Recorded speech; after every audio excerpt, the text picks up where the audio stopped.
मुच्यते पूर्णस्य पूर्णमादाय पूर्णमेवावशिष्यते। ॐ शान्तिः शान्तिः। ॐ सहना भवतु सहनौ भुनक्तु सह वीर्यं करवावहै तेजस्विनावधीतमस्तु मा विद्विषावहै।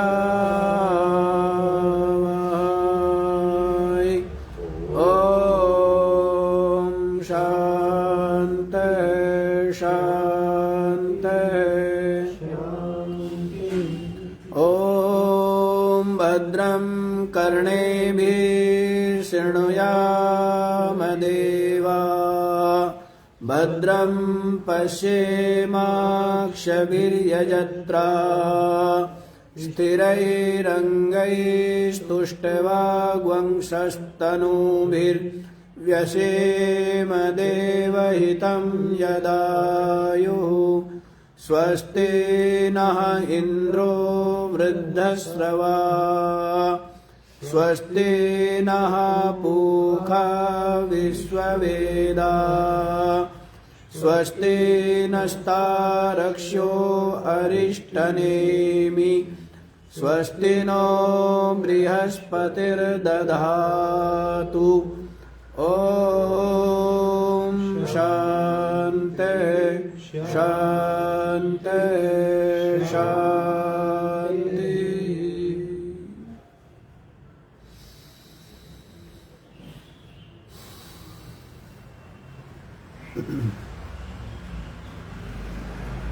हाँ जी, तो क्या विचार आप लोग श्रवण कर चुके हैं? प्रथम और द्वितीय प्रश्न का पिप्पलाद महर्षि के द्वारा सम्यक रूप से समाधान आप लोग श्रवण कर चुके हैं और इसमें बतला दिया गया है कि ये जो प्राण है, ये प्राण ही क्या है? इस शरीर को धारण करने वाला है और ये प्राण ही सबसे वरिष्ठ है और चक्षुरादि देवता इस प्राण के द्वारा उपकृत होकर के क्या करते हैं? स्वचेष्टा करने में समर्थ हो पाते हैं और इसलिए ये जो प्राण है, ये प्राण ही क्या है? तो ये प्रजापति यही अत्ता है, माने भोगता है ये प्राणी। और इसलिए सब चक्षुरादि देवता कहते हैं कि आप हमारी पुत्र के समान रक्षा करो और इस शरीर से निकल करके इस शरीर को अमंगल मत बनाओ और आप हमें श्री दो और प्रज्ञा दो, है ना? क्योंकि जो ऐश्वर्य है या सद्गुण आदि संपत्ति और जो बुद्धि में जो ज्ञान है वो सब प्राण से ही है। इसलिए हे प्राण, हम आपकी स्तुति करते हैं, हम आपके सेवक हैं, हम आपके पुत्र हैं, आप हमारे पिता हैं, आप हमारी रक्षा करें, आप प्रजापति। क्या बोला है? आप प्रजापति है और आप हमें श्री और प्रज्ञा दीजिए। तो इस प्रकार से प्रथम 2 प्रश्नों का समाधान प्रतिवचन आप लोग सुन चुके हैं। अब जो है तृतीय प्रश्न आरंभ होता है प्रश्नोपनिषद का। अथ तृतीयः प्रश्नः अथ हैनं कौसल्याश्चाश्वलायनः पप्रच्छ भगवन् कुत एषा प्राणो जायते कथम् आयात्यस्मिन् शरीरा आत्मानं वा प्रविभज्य कथं प्रातिष्ठते केनोत्क्रमते कथं बाह्यमभिधत्ते कथमध्यात्मम् इति। अथ हा एनं कौसल्यः च आश्वलायनः पप्रच्छः भगवन् कुतः एषः प्राणः जायते कथम् आयाति अस्मिन् शरीरे आत्मानं वा प्रविभज्य कथं प्रातिष्ठते केन उत्क्रमते कथं बाह्यम् अभिधत्ते कथम अध्यात्मम् इति। अच्छा जी, इसके पश्चात अथा माने अनंतर, इसके अनंतर मतलब जब 2 ऋषियों ने प्रश्न किए और पिप्पलाद महर्षि ने उनका समाधान कर दिया और समाधान से वे दोनों ऋषि क्या हो गए? संतुष्ट हुए। क्या हुए? आचार्य पिप्पलाद महर्षि के द्वारा समाधान किए जाने पर उस समाधान से वे ऋषि क्या हुए? संतुष्ट हो। और जब उनका संतोष देखा तब तीसरे जो ऋषि है उन्होंने प्रश्न किया है। कौन? अश्वल के पुत्र जो कौशल्य ऋषि है उन्होंने पूछा। तो क्या पूछा है? अश्वलायना पप्रच्छ पूछा है। क्या पूछा है? भगवन् कुतः एषः प्राणः जायते। हे भगवान, अब आप ये बताइए, ये तो आपने बता दिया, प्राण ही प्रजापति है, प्राण ही भोगता है, प्राण ही इन चक्षुरादि देवों में वरिष्ठ है और शरीर को धारण करने वाला है। लेकिन अब आप ये बताइए, ये जो प्राण है कुतः जायते, किससे उत्पन्न होता है? हाँ? किस कारण विशेष से ये प्राण उत्पन्न होता है? एक तो ये बताइए। कथम आयाति अस्मिन् शरीरे, और इस शरीर में कैसे आता है? इस शरीर में किस प्रकार से आता है ये प्राण, ये बताइए। आत्मानं वा प्रविभज्य कथम प्रातिष्ठते, और आपने पीछे बताया है कि ये प्राण अपने आप को 5 भागों में विभाग करके स्थित है, इस शरीर को धारण किए हुए हैं।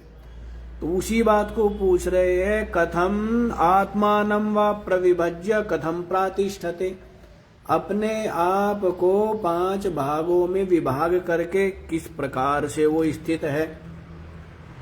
केन उत्क्रमते, और फिर इस शरीर से उत्क्रमण क्यों करता है?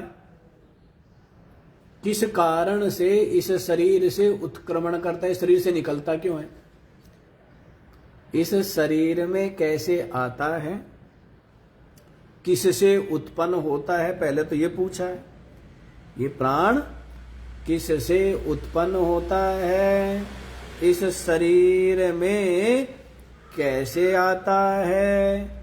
अपने आप को 5 भागों में विभक्त करके कैसे इस शरीर में स्थित है?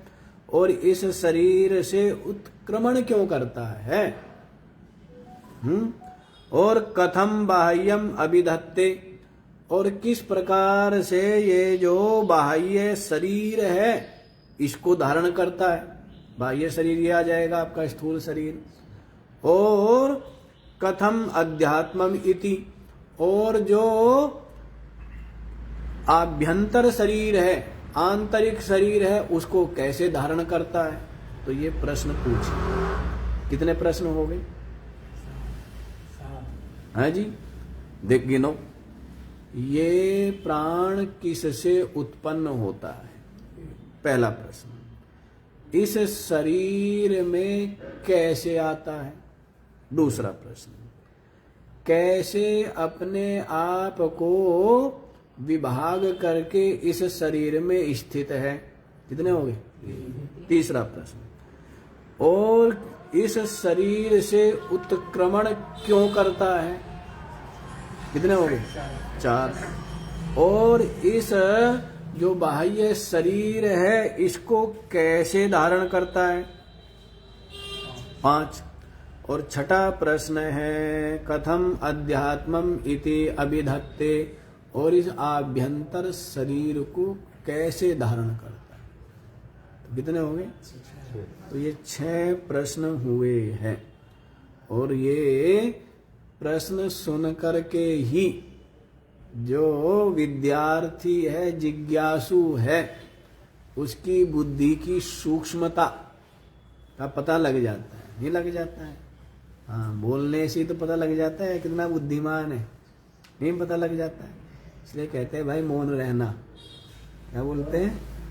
नहीं तो तुरंत जो है थर्मामीटर कहो या इंच टेप लेकर के कहो, तुरंत दूसरा व्यक्ति नाप देगा आपको। जैसे ही आपने मुख खोला वैसे ही आपको क्या करते हैं? नाप दिया जाता है कि ये कितना गहरा व्यक्ति है, कितना धैर्यवान है, कितना सहनशील है, कितना विचारवान है, पता लग जाता है। पता लग जाता है, नहीं लग जाता है? हाँ, तो इसलिए विद्वान ही सभा में शोभा पाता है, मूर्ख नहीं। सभा में कौन शोभा पाता है? जो विद्वान है, जो संस्कृत वाणी बोलता है। ऐसी वाणी बोलता है जो विशुद्ध वाणी बोलता है, सार युक्त सत्य वाणी बोलता है। ऐसा जो विद्वान है वही सभा में शोभा पाता है ना? तो ये निर्भर करता है जी बुद्धि पर। जैसे कोई पूछे ना कि वर मांगो, तो वर क्या मांग लिया? कि क्या मांगा है सेठ जी? पोता मांगा है कि हमारा पोता सोने की चम्मच से चांदी की कटोरी में और खीर खाता हुआ मिले, ऐसे है? तो उससे पता लग जाता है कि एक में कितना कुछ मांग लिया, थोड़े में ही कितना मांग लिया है। तो वैसे ही यहां पर प्रश्न किया है, पूछ लिया ना कितने? 6 प्रश्न कर लिए। प्रशंसा करेंगे आचार्य स्वयं, अरे तू तो भाई बड़ा बुद्धिमान है, बड़ा ही सूक्ष्म बुद्धि वाला है। तो देखो यहीं पर पहले प्रश्न का भाष्य देख लीजिए, प्रथम मंत्र का। अथ हैनम कौसल्यश्चाश्वलायनः पप्रच्छ, उसके अनंतर जो अश्वल का पुत्र कौसल्य ऋषि है उसने पूछा पिप्पलाद महर्षि से, प्राणो ही एवं प्राणे निर्धारित तत्वरूपलब्ध महिमापि संहतत्वाद स्याद अस्य कार्यत्वम अतः पृच्छामि। देखो जी, प्राण ही एवं प्राण ही निर्धारित तत्वै उपलब्ध महिमापि, प्राणों के द्वारा चक्षुरादि जो प्राण है, इनके द्वारा जो मुख्य प्राण है, उस मुख्य प्राण की ही जो महिमा है, वो महिमा क्या हो गई है? उस प्राण की महिमा रूप होने से अतः पृच्छामि, इसलिए पूछता हूं। जबकि अभी तक ये जो चक्षुरादि प्राण है, इनके द्वारा जो मुख्य प्राण है, उसकी महिमा हम लोगों ने जान ली है कि ये प्राण ही प्रजापति है, ये प्राण ही भोगता है। लेकिन ये जो प्राण है, ये तो प्राण संघात रूप है, और जो संघात होता है वो कार्य होता है, और वो किसी के लिए होता है। इसीलिए पूछता हूं कि ये प्राण किससे उत्पन्न होता है? जो कार्य है ना, तो कार्य का कोई ना कोई क्या होगा? कारण होगा। तो इसीलिए पूछ रहा है, अतः पृच्छामि, हे भगवान, इसीलिए मैं आपसे पूछता हूं। तो ऋषि बड़ी प्रशंसा करेंगे कि भाई तू बड़ा विचारवान है? दूसरा कोई होता बस ऐसा मान करके चुप हो जाता, लेकिन तू तो बड़ा ही सूक्ष्म तत्व को ग्रहण करने वाली तेरी बुद्धि है। तो इसलिए कहते भगवन, कुतः कस्मात् कारणाद् ऐसा यथा धृतः प्राणः जायते। ये जो इतनी महिमा वाला प्राण है ना, कुतः कस्मात् जायते, किससे उत्पन्न होता है ये प्राण? समझ आ रही है बात? क्या पूछ रहे? ये प्राण जिसकी इतनी महिमा आपने बताई, क्या महिमा बताई? सब कुछ महिमा बताई ना, कि शरीर से निकलता है तो सबके चक्षुरादि इंद्रियों के सबके पैर उखड़ने लगते हैं। यही प्राण ही सबका जीवन है। ये प्राण ही शरीर को क्या किया हुआ? स्तंभित करके धारण किया हुआ है। और इस प्राण के निर्गमन होने पर ये जो शिव रूप मंगल रूप शरीर है, क्या हो जाता है? शव रूप अमंगल रूप हो जाता है। तो इतनी जो महिमा बताई है इस प्राण की, ये प्राण किससे उत्पन्न होता है ये पूछ रहे हैं। जातश्च कथम केन वृत्ति विशेषेण आयाति अस्मिन् शरीरे। अच्छा जी, फिर इसने जन्म ले लिया, प्राण उत्पन्न हो गया, फिर इस शरीर में पूछ रहे हैं कथम केन वृत्ति विशेषेण आयाति अस्मिन् शरीरे। किस वृत्ति विशेष से, किस कारण विशेष से इस शरीर में ये प्राण आता है? समझ लो, सारा विज्ञान है। ये प्राण किस से उत्पन्न होता है और उत्पन्न हो गया, फिर इस शरीर में किस कारण से आता है? इस शरीर में आने का भी तो कोई कारण होगा ना। तो पूछ रहे केन वृत्ति विशेषेण आयाति अस्मिन् शरीरे। इस शरीर में किस कारण विशेष से ये प्राण आता है? ऐसी आता है क्या? ऐसी आता है, ऐसी चला जाता है? बिना बात ही घुस जाता है इस शरीर में प्राण, और बिना बात ही निकल करके चला जाता है। ऐसा क्या? नहीं है। किसी कारण विशेष से ये प्राण आता है। भी बतला देंगे। क्या बताएंगे? आपके इस जीव के जो कर्म है, संस्कार है, वासना है, उसी के कारण से शरीर में प्राण आते हैं और शरीर से प्राण निकलते हैं, है ना। तो उसका उत्तर देंगे आगे। तो अभी ये प्रश्न समझिए। किन निमित्तकम अस्य शरीर ग्रहणम इत्यर्थ। कहने का मतलब है किस लिए ये प्राण शरीर धारण करता है। क्या पूछ रहे हैं?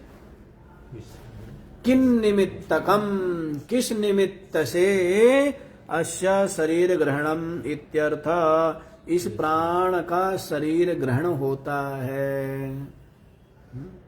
समझ लो सारा विज्ञान कि कैसे, तो क्या हुआ, कैसे तो प्रजा की उत्पत्ति होती है, ये पीछे बता दिया। कैसे ये हम लोगों को ये शरीर आदि प्राप्त होते हैं, ये सब बताने जा रहे हैं, है ना। और किस लिए ये शरीर आदि प्राप्त होते, ये भी बताने जा रहे हैं। और जो परम सत्य अविनाशी तत्व है वो क्या है, ये भी बताने जा रहे हैं। ये उपनिषद ज्ञान है, ठीक है ना। ब्रह्म विद्या, इस ये क्या है, समस्त ज्ञानों का मुकुटमणि है, शिरोमणि ज्ञान है, जिसमें पूरा का पूरा सृष्टि से लेकर के, जगत से लेकर के, जीव से लेकर के और ब्रह्म तक का प्रतिपादन किया गया है ना। तो इसलिए साधारण बात नहीं है, ध्यान से समझिए। तो क्या कह रहे हैं कि किस निमित्त के से ये प्राण शरीर धारण करता है, शरीर ग्रहण करता है, किस लिए, किस लिए इस शरीर में आता है, ये पूछ रहे हैं। प्रविष्टश्च शरीरे आत्मानं वा प्रविभज्य प्रविभागम कृत्वा कथम केन प्रकारेण प्रातिष्ठते प्रतितिष्ठति। और इस शरीर में प्रवेश तो कर गया, इस शरीर में प्रवेश करके फिर क्या करता है, आत्मानं वा प्रविभज्य प्रविभागम कृत्वा, अपने आप को ही मुख्य प्राण क्या करता है, 5 भागों में बांट लेता है। ये मुख्य प्राण क्या होता है, प्राण, अपान, समान, उदान और व्यान। इन 5 भागों में ये मुख्य प्राण ही अपने को बांट करके इस शरीर को क्या किया हुआ है, बांधा हुआ है। शरीर को क्या किया हुआ है, जैसे अपान नीचे को और उदान ऊपर को, और नाभि में क्या है, समान। अपान नीचे और उदान ऊपर, और समान क्या है, नाभि में। और प्राण क्या है, हृदय में है, ये मुख्य प्राण है। और व्यान जो है वो सारे शरीर में, व्यान क्या है, सारे शरीर में है, संधियों में है। और वही क्या करता है, सारी नसों को खोले हुए है, इस कारण से हृदय के द्वारा रक्त सब जगह पहुंच पा रहा है ना। नहीं तो पैरालाइसिस हो जाता है, कई तरह के रोग हो जाते हैं। तो नाड़ियों को खोले रखना ये व्यान का काम है। कुछ लोग संधियों में मानते विशेष रूप से व्यान को, कि व्यान कहाँ है, ये संधियों में, जोड़ों में। तो इस तरह ये प्राण अपने आप को क्या है, 5 भागों में बांटा हुआ है ना। नाभि में, देश में समान है, पूरे शरीर में जो खाया पिया है उनका जो रस है, जो सार है, वो पूरे शरीर में पहुंचाता है। तो इस तरह पूछ रहे हैं, अपने आप को विभाग करके कथम केन प्रकारेण, किस प्रकार से प्रातिष्ठते अस्मिन् शरीरे, इस शरीर में ये स्थित है, ये पूछा है। केन वा वृत्ति विशेषेण अस्मात् शरीरात् उत्क्रमते उत्क्रामति, और किस कारण विशेष से फिर क्या करता है, ये प्राण इस शरीर से उत्क्रमण कर जाता है, निकल जाता है। समझ आ रही है बात? किस कारण से ये प्राण फिर क्या होता है, इस शरीर से निकल जाता है, ये भी प्रश्न किया है। किससे उत्पन्न हुआ है, पहले ये पूछा, इस शरीर में किस कारण आता है, ये पूछा। फिर अपने आप का विभाग करके इस शरीर में कैसे स्थित है, ये पूछा। फिर इस शरीर से निकलता क्यों है, हैं? ये पूछा है। और देखो जी, कथम बाह्यम अधिभूतम अधिदैवतम च अभिधत्ते, और ये जो प्राण है कैसे अधिभूत को और अधिदैव जो विषय पदार्थ है इनको धारण करता है। कैसे अधिभूत, अधिभूत में तो सारे भूत आ जाएंगे, अधिभूत में क्या आएंगे, सारे भूत आ जाएंगे।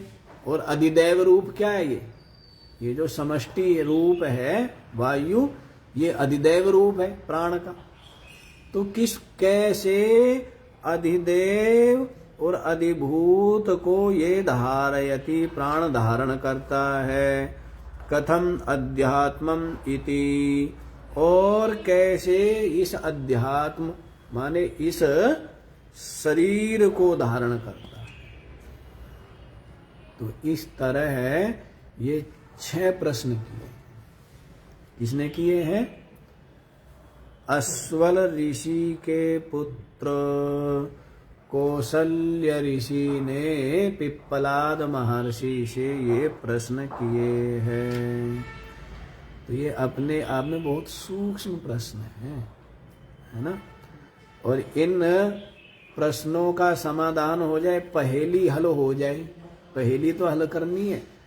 ये संसार किसने बनाया है, इसको बनाने वाला कौन है, कैसा है, कहाँ है, हैं? और हमें ये शरीर आदि की प्राप्ति क्यों होती है, यहाँ पर हम सुख दुख क्यों भोगते हैं, और ये सारा जो भी संयोग वियोग लाभ हानि जन्म मरण यश अपयश आदि ये सब हमें कैसे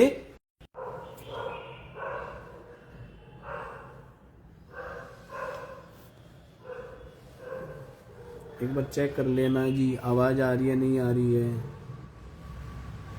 अपने वाले में लाइव चला के, क्योंकि कल आवाज ही नहीं आई, बाद में जब शुरू किया।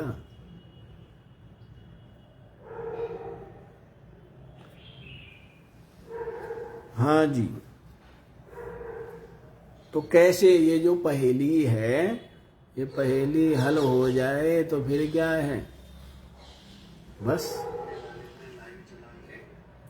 फिर शांति ही है, फिर शांत है, फिर स्वस्थ है, फिर मुक्त है, पहेली हल हो जाए। अच्छा जी, तो देखो ये प्रश्न समझ में आ गए। 6 प्रश्न जो किए हैं ये समझ आ गए। तो आप लोग अब द्वितीय मंत्र देख लीजिए। तस्मै स होवाच अति प्रश्नान् पृच्छसि ब्रह्मिष्ठोऽसीति तस्मात्तेऽहं ब्रवीमि। तस्मै स ह उवाच अति प्रश्नान् पृच्छसि ब्रह्मिष्ठः असि इति तस्मात् ते अहं ब्रवीमि। पिप्पलाद महर्षि कौशल्य ऋषि ने जब ये प्रश्न पूछा, इनको सुन करके बड़े प्रसन्न हैं कि ये जो मेरे विद्यार्थी है ये सब के सब क्या है, बड़े बुद्धिमान है, विचारवान है, थोड़े में संतुष्ट होने वाले नहीं है, विद्या में संतोष नहीं करना चाहिए, पता है ना। जो अपने को भोजन मिले, जो घर द्वार मिले या जो धन आदि मिले, उसमें तो संतोष करना चाहिए, लेकिन एक तो अध्ययन में और दूसरा जप में और तीसरा विद्या में। अध्ययने जप दानयो, दान में, इन 3 जगह संतोष नहीं करना चाहिए। समझ आया? कहाँ संतोष करना है? जो भोजन अपनी थाली में मिल गया, जो मिला है उसमें संतोष, उसी को प्रसाद मान के धन्यवाद आभार व्यक्त करते हुए प्रसन्न चित्त से उसको ग्रहण करना चाहिए। अपने भोजन में और अपने जो भी पुत्र स्त्री आवास आदि है उनमें क्या करना चाहिए? संतोष। और जो भी धन मिले उसमें भी क्या करना चाहिए? दूसरे के धन पर दृष्टि ना डाले। तो इन 3 में तो करे संतोष, और 3 जगह संतोष नहीं करना। कहाँ संतोष नहीं करना? एक तो अध्ययन करने में, जितना हो जाए उतना कम है। दूसरा जप करने में, जितना हो जाए उतना कम। अध्ययने जप दानयो, और जितना अपने से क्या हो जाए, दान हो जाए, उतना कम है। इन 3 में संतोष नहीं करना है। समझ आई बात? तो इसलिए उनकी सूक्ष्म प्रज्ञा को देख करके पिप्पलाद महर्षि बड़े प्रसन्न हुए, है ना। अब यहाँ तो क्या है, बताने वाला भी मैं, पूछने वाला भी मैं, सुनने वाला भी मैं, सुनाने वाला भी मैं, है क्यों जी? वैसे है ना, किसी की लग रही है समाधि, निरंतर समाधि लगी रहती है, नहीं, निरंतर समाधि, समाधि टूटती ही नहीं है। तो ये है, तो इसलिए बड़े प्रसन्न है पिप्पलाद महर्षि। कितने प्रश्न, इतना सूक्ष्म विचार करके ये 6 प्रश्न किए। तो क्या कहते? तस्मै स होवाच, उस अश्वल के पुत्र कौशल्य ऋषि से पिप्पलाद महर्षि ने कहा था, क्या कहा था? अति प्रश्नान पृच्छसि, अरे तू तो भाई बड़े ही है, अति प्रश्न कर रहा है, अत्यंत गूढ़ प्रश्न कर रहा है। क्या कह रहे हैं? तू तो अत्यंत गूढ़ प्रश्न करने वाला, ब्रह्मिष्ठोसी, अरे तू तो बड़ा ही क्या है, ब्रह्मवेत्ता है भाई, तू तो बड़ा ही विचारवान है। विचारवान ही तो आता है।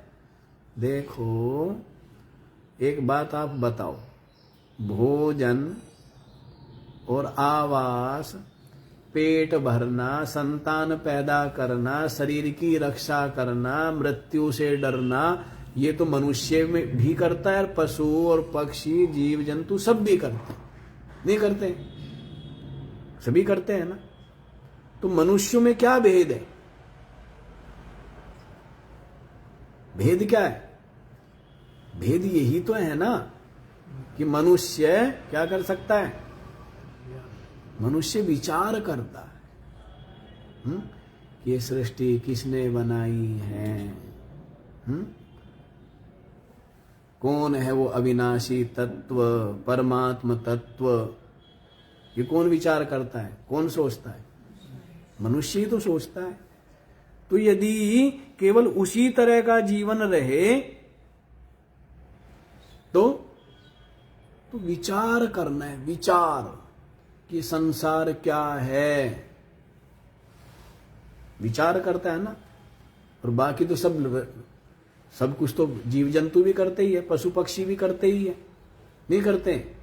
अपना पेट भरना, अपने लिए मकान बनाना, घोंसला बनाना, पत्थर आदि के नीचे या किसी गुफा में अपने छिप जाना, सर्दी गर्मी बरसात से अपने शरीर की रक्षा करना, है?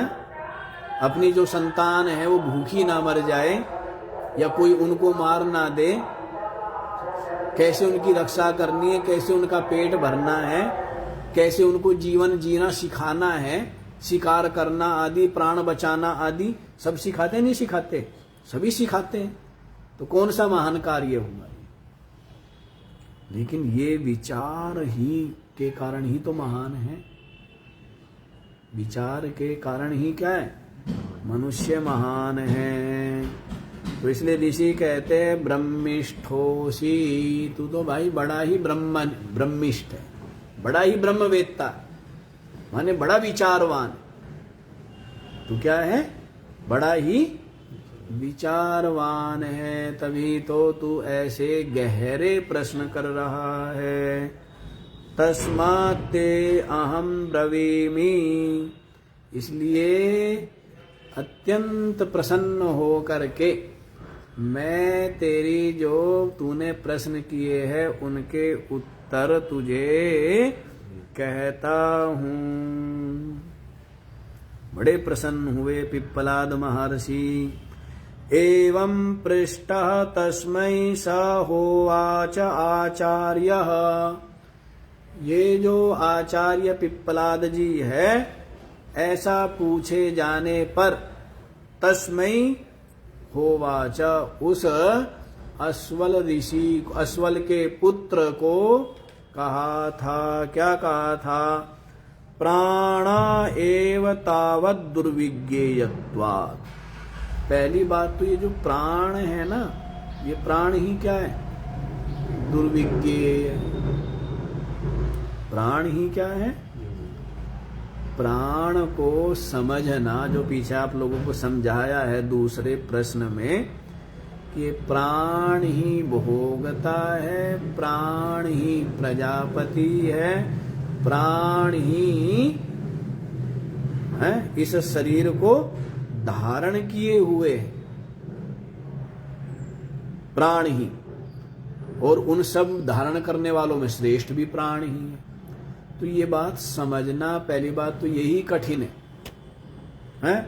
और तूने तो उसमें भी और गहरा और गहरा और गहरा प्रश्न पूछ रहा है। तो क्या कहते देखो, प्राणः एव तावत दुर्विज्ञेयत्वात्, प्राण को समझना ही कठिन है। फिर विषम अप्रश्नान,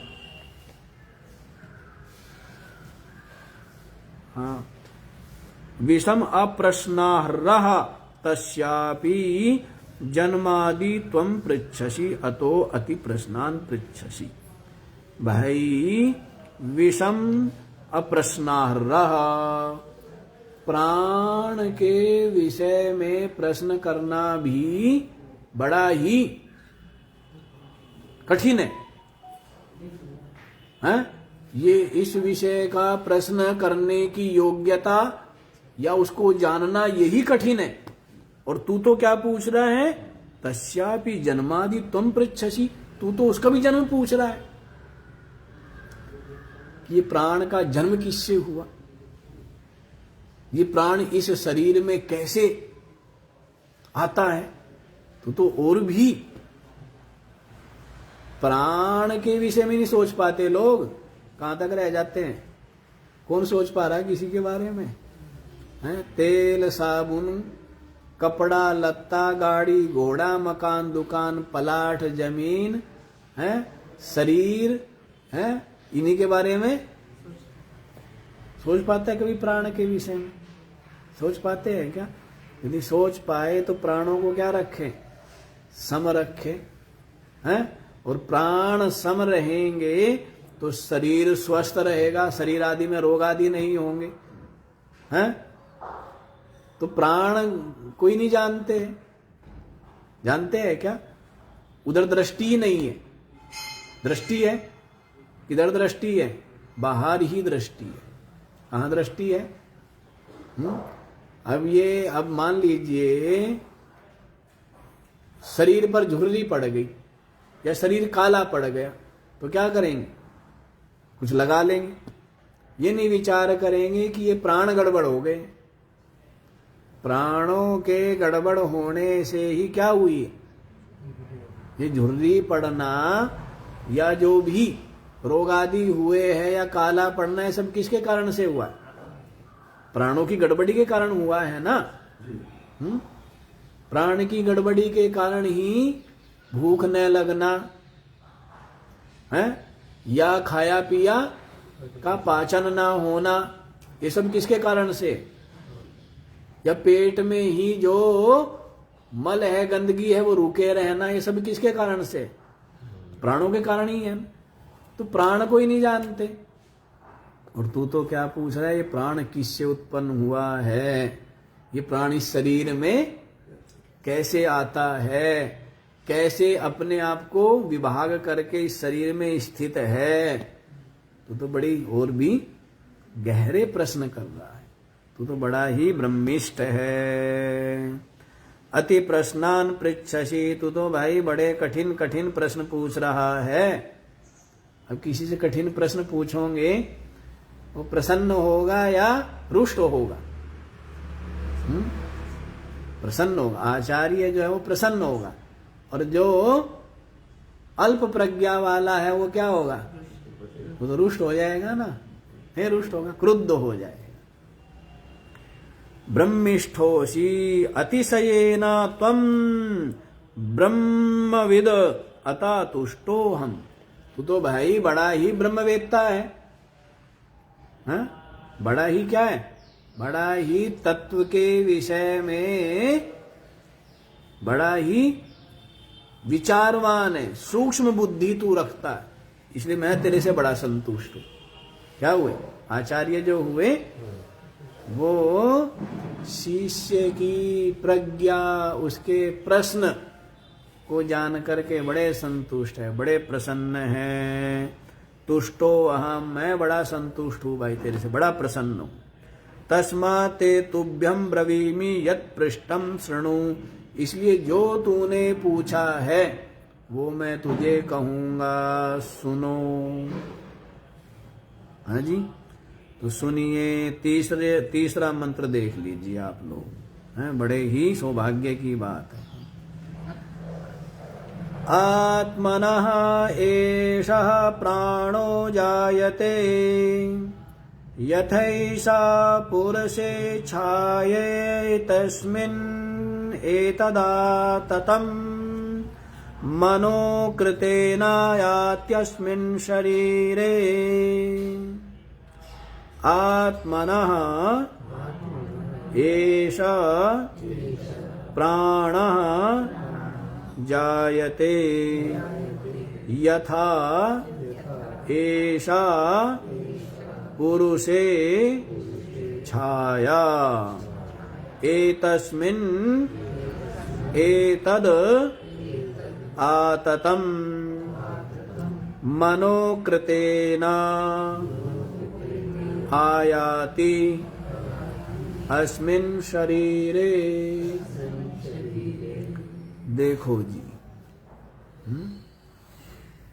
दे करके जा रहे हैं ना, बिल्कुल सूक्ष्मता की ओर, परमात्म तत्व की ओर। आत्मनः एषः प्राणा जायते, ये जो प्राण है ये किससे उत्पन्न हुआ है? आत्मा से उत्पन्न होता है। इससे उत्पन्न होता है ये प्राण, आत्मा से उत्पन्न होता है। कैसे उत्पन्न होता है तो ये बताएंगे। अभी पहले इतना ही समझो कि ये प्राण आत्मा से, ब्रह्म से, परमात्मा से उत्पन्न होता है ये प्राण। यथैषा कैसे उत्पन्न होता है ये भी समझ लो। यथा ऐसा पुरुषे छाया, जैसे आपका शरीर है और आपके शरीर से क्या उत्पन्न हो जाती है? छाया। क्या यत्न किया उसके लिए? हैं? शरीर से जो छाया बनती है वो क्या है? छाया मात्र है, वो कुछ है भी नहीं। क्या है वो? कुछ है क्या? जैसे शरीर है और शरीर की क्या बन गई? छाया। तो शरीर का तो महत्व है, लेकिन छाया का? तो जैसे शरीर से छाया उत्पन्न होती है वैसे ही आत्मा से प्राण उत्पन्न।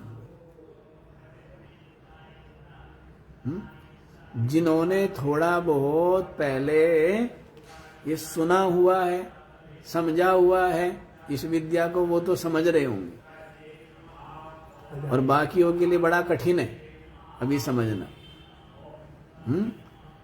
कि कैसे देखो छाया की तरह, क्योंकि हमारे यहाँ क्या स्वीकार करते कि ये सारा का सारा जो दिख रहा है ना, दृश्य प्रपंच, ये सारा का सारा क्या है? छाया मात्र मिथ्या है। लेकिन संसारी जिनकी बुद्धि में ये सत्य बैठा हुआ है कि सत्य है, सार है, सुखरूप है, इसी में प्राणपण से लगे हुए हैं, वे इस रहस्य को अभी नहीं समझ पाए। समझ आ रही है बात? तो इसलिए कह दिया है आत्मा से ये प्राण उत्पन्न होता है। कैसे उत्पन्न होता है? जैसे पुरुष से छाया उत्पन्न। उसका कोई मूल्य, कोई महत्व छाया का? आपकी छाया नाली में चली जाए, कोई फर्क पड़ता है? आपकी छाया बहुत लंबी हो गई, बहुत मोटी हो गई, बहुत छोटी हो गई और खत्म हो गई, क्या फर्क पड़ता है? कोई फर्क पड़ता है? हैं? तो वैसे यहाँ पर ये बता देंगे प्राण का भी कोई ज्यादा महत्व नहीं, शरीर का भी महत्व नहीं, संसार का भी महत्व। महत्व है तो किसका? आत्मा, परमात्मा। तो क्या बता रहे? यथा ऐसा पुरुषे छाया, जैसे इस मनुष्य शरीर से छाया उत्पन्न होती है, वैसे ही आत्मा से प्राण उत्पन्न हुए हैं। एतस्मिन् आततम, और क्या है? वैसे ही ये जो आत्मा में प्राण क्या है? व्याप्त है।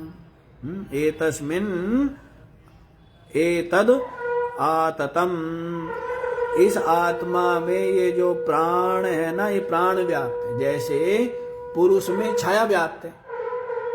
कहां से आई, कहां गई, किसमें स्थित है? भाई छाया जो आपकी शरीर की छाया है, कहां से आई? शरीर से आई। कहां स्थित है? शरीर में स्थित है। कहां चली गई? बताओ। छाया कहां से उत्पन्न हुई, कहां स्थित है और कहां चली जाती है? शरीर में। शरीर से उत्पन्न हुई, शरीर के आश्रित ही है और शरीर में ही क्या होती है? चली जाती है ना? तो वैसे ही ये जो प्राण है, ये किसके आश्रित है? आत्मा के। आत्मा से उत्पन्न हुए, आत्मा में स्थित है और आत्मा में ही क्या हो जाते हैं? लीन हो जाते हैं, विलय हो जाते हैं। समझ आई बात? तो इसीलिए बता रहे एतस्मिन् एतद आततम, इस आत्मा में ही ये जो प्राण है ये व्याप्त है। अब आगे बात सुन लो। एक प्रश्न का उत्तर तो हो गया। क्या पूछा था? भगवन कुता ऐसा प्राणः जायते, ये प्राण किस से उत्पन्न होता है? समझ आ गया? और किसके से के साथ साथ कैसे उत्पन्न होता है ये भी उत्तर दे दिया। आत्मा से ये प्राण उत्पन्न होता है। कैसे उत्पन्न होता है? जैसे मनुष्यों के शरीर से छाया उत्पन्न। ठीक है। फिर पूछा था दूसरा प्रश्न, इस शरीर में किस कारण विशेष से आता है? अब उसका उत्तर दे रहे हैं, मनो कृतेन आयाति अस्मिन् शरीरे, मन, आपके मन के द्वारा जो कुछ संकल्प, विकल्प, कर्म जो कुछ किया जाता है, उसी के कारण से तद अनुरूप ही और उन्हीं कर्म फल का भोग के लिए इस शरीर में ये प्राण आता। तो किससे आया है? मनोकृत जो संकल्प है, उस संकल्प से ही ये प्राण इस शरीर में आए। समझ आई जी बात? मनोजन्य जो संकल्प आदि है, मन से तो सब कुछ हो रहा है। जो संकल्प, जो विचार, जो निश्चय, जो कर्म, वो सब किससे हो रहा है? तो मन के द्वारा, मनोकृत जो संकल्प आदि है, उनके कारण से ही, उनके द्वारा ही ये प्राण इस शरीर में आता है। इस शरीर में या अन्य शरीरों में अपने मन में जो संस्कार है, जो इच्छा है, जैसा विचार है, जैसे कर्म बने हैं, उनके अनुरूप ही देह आदि की प्राप्ति होती है। हाँ? अच्छा, एक बात आप स्वयं देख लो ना, अभी मन में चाह हुई त्रिवेणी घाट जाने की, तो कहां पहुंच गया? कौन लेके गया? कौन लेके गया? आपके मन के जो संकल्प है, इच्छा है, वही लेके गए ना। और वहां ले गया आपको, पहाड़ पर कौन लेके गया है? और यहां लेके आया आश्रम में, कौन लेके आया है? तो वैसे ही इस शरीर को भी दौड़ कौन लेके जा रहा है? और इस शरीर में भी ये जो सूक्ष्म शरीर है, ये प्राण है, ये कैसे आते हैं? तो वही चाह से ही तो आ रहे हैं ना। आप बाजार गए, क्यों गए बाजार? हैं? चाह से ही तो गए ना, कुछ ना कुछ आपको चाहिए। तो वैसे ही मनोकृत जो संकल्प आदि है, जो संस्कार है, जो चाह है, उसके कारण ही ये प्राण इस शरीर में आते हैं। अब आपको लगता है, आपको ध्यान नहीं है कि आपको तो भगवान ने उठा करके उस शरीर के अंदर जबरदस्ती ठूस दिया, बढ़िया शरीर नहीं मिला, है ना। और इस शरीर को पा करके क्या है, हम बड़े दुख पा रहे हैं। तो भगवान ने जबरदस्ती ठोक दिया अंदर इसमें। ऐसा कुछ नहीं है। भगवान कौन ठोकने वाला है, कौन ठूसने वाला है? भगवान को तो यहाँ पर क्या स्वीकार किया है? जीव के कर्म फल का प्रदाता मात्र माना। जीवों के कर्म फल का प्रदाता मात्र है। कर्म किसके हैं? अपनी जेब में से निकाल के दे दिया क्या? ये मेरा प्यारा है, इसे कुछ अलग दे दूं, ये मेरे को गाड़ी देता था, इसे न्यारा दे दूं, ऐसा कुछ करता है क्या ईश्वर? वो तो कैसा है, ईश्वर बढ़िया, वो क्या बोल, ऐसे कुछ करके है ना, बराबर तोल ले।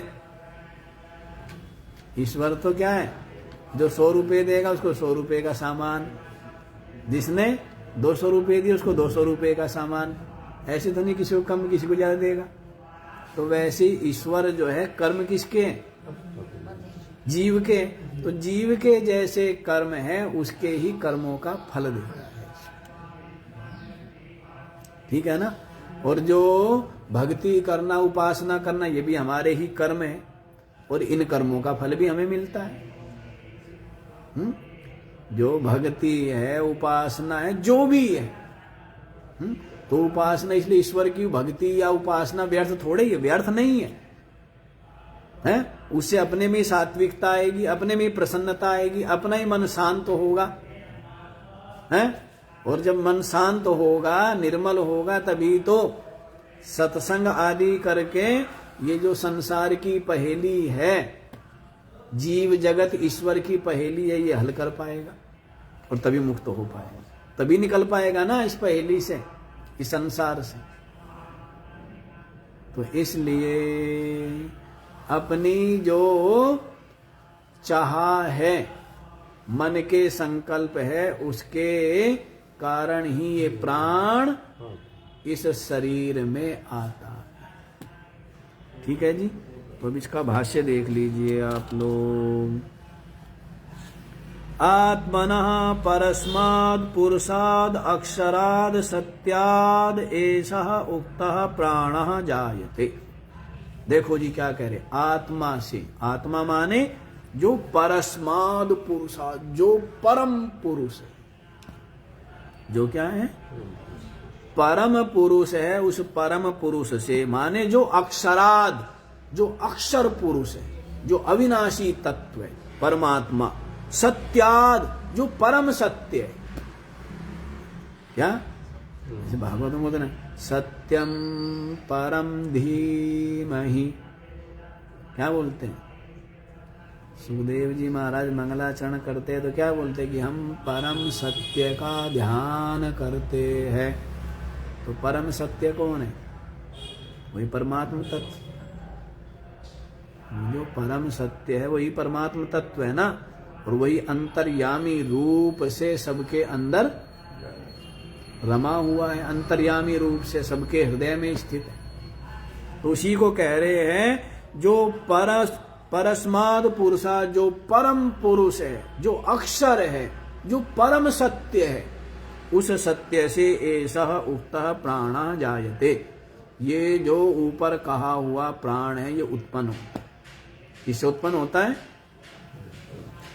अक्षर पुरुष से, परम पुरुष से, परम सत्य से ये प्राण उत्पन्न होता है। कथम इत्यत्र दृष्टान्तः, कैसे उत्पन्न होता है जी? तो इसमें दृष्टांत देते हैं। क्या कैसे उत्पन्न होता है? तो दृष्टांत दे रहे हैं। यथा लोके ऐसा पुरुषे शिरः पाण्यादिलक्षणे निमित्ते छाया नैमित्तिकी जायते। जैसे लोक में देखो जी, ये पुरुष है हाथ पैर वाला, सर हाथ पैर वाला, उससे क्या होती है? छाया उत्पन्न होती है। शरीर क्या है? निमित्त है, और नैमित्तिकी क्या है? छाया। शरीर रूप निमित्त से छाया रूप नैमित्तिकी उत्पन्न होती है।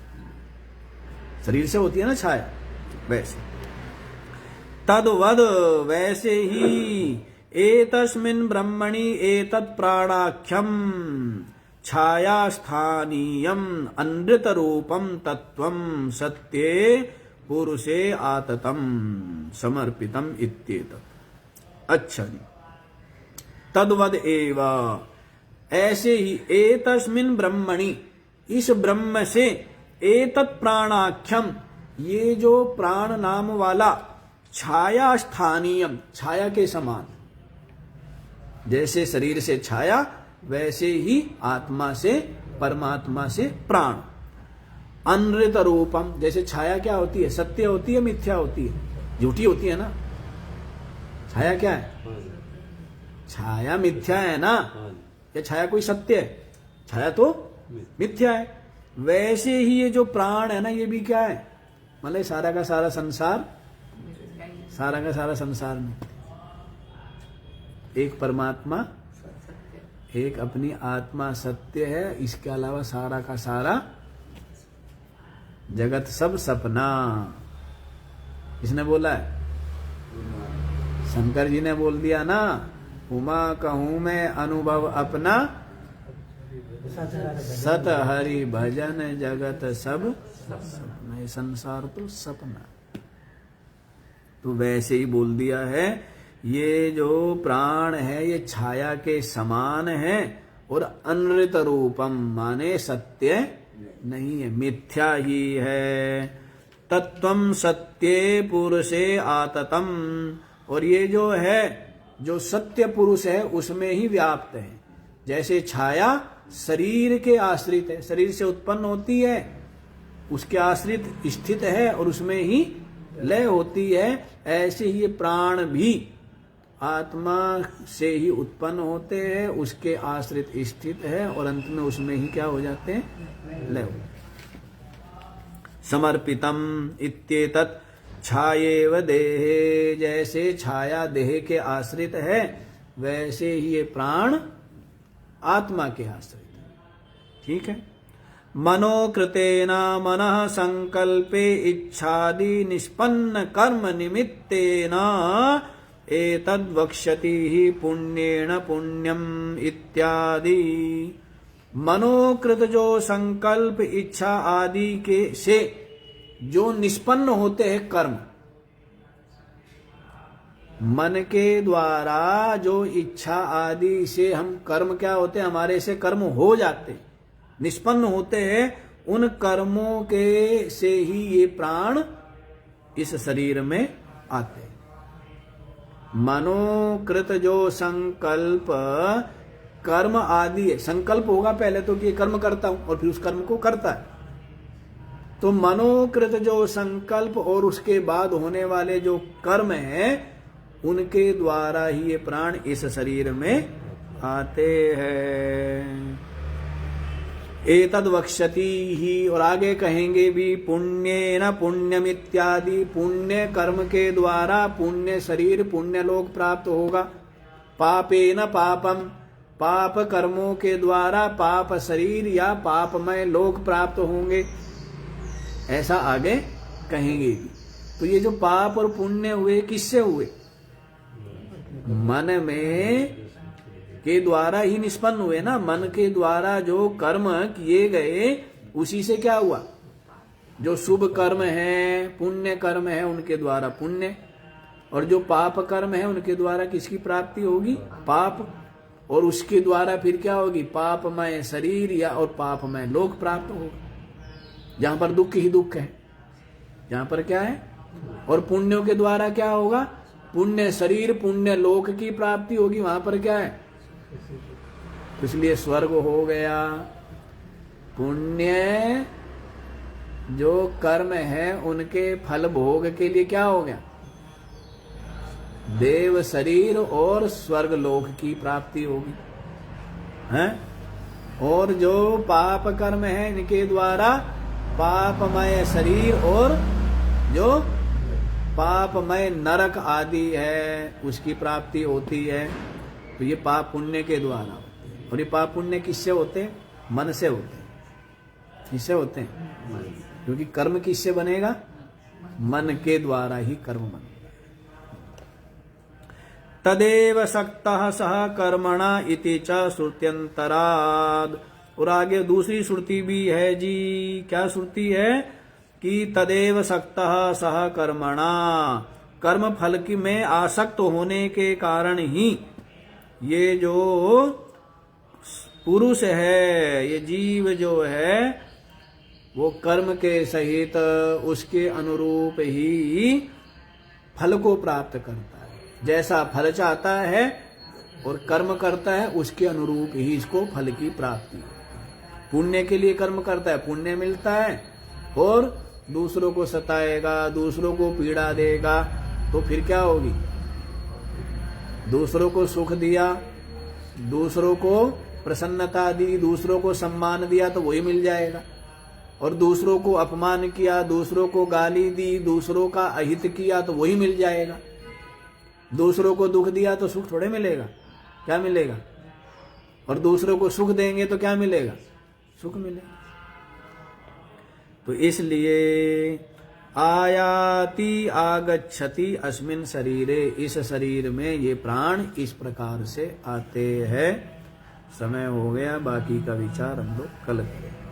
ओम